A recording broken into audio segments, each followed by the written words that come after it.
Hey guys, I'm so excited because today we start our very first book study ever on The Beat. Stick around, that's coming up next.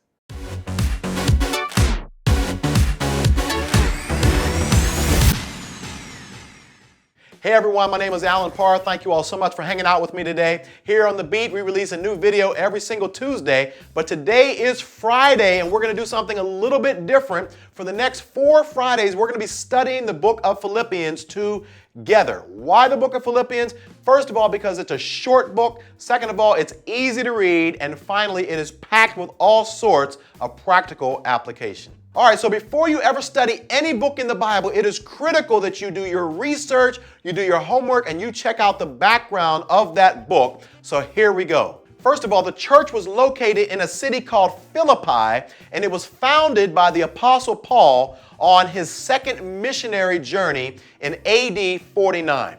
Now, somewhere along the line, Paul gets thrown in prison, and then as a result, somebody sends a word or a message back to somebody in the church at Philippi, and they get word that Paul is in trouble.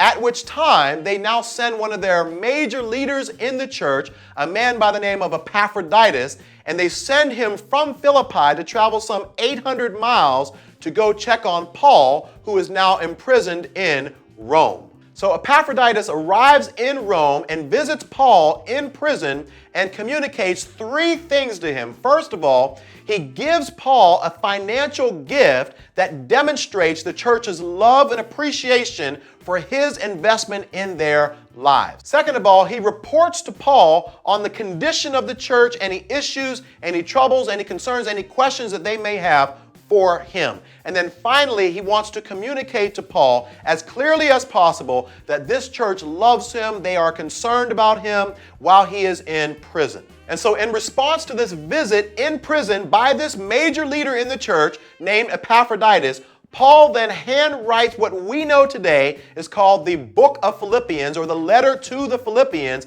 puts it in Epaphroditus' hand and sends him back to Philippi to hand deliver his message to the church. So what did Paul write about and why did he write this letter? Number one, he wanted to thank them for their generous financial gift that the church gave him. Second of all, he wanted to update them on his situation to let them know, hey, I'm in prison, yes, but you know what? God is getting the glory. Everything is okay. And then the third reason is that he wanted to give them spiritual wisdom and guidance as their pastor. And then finally, he wanted to let them know that he loved them, he was concerned for them, and that he was consistently praying for their well-being.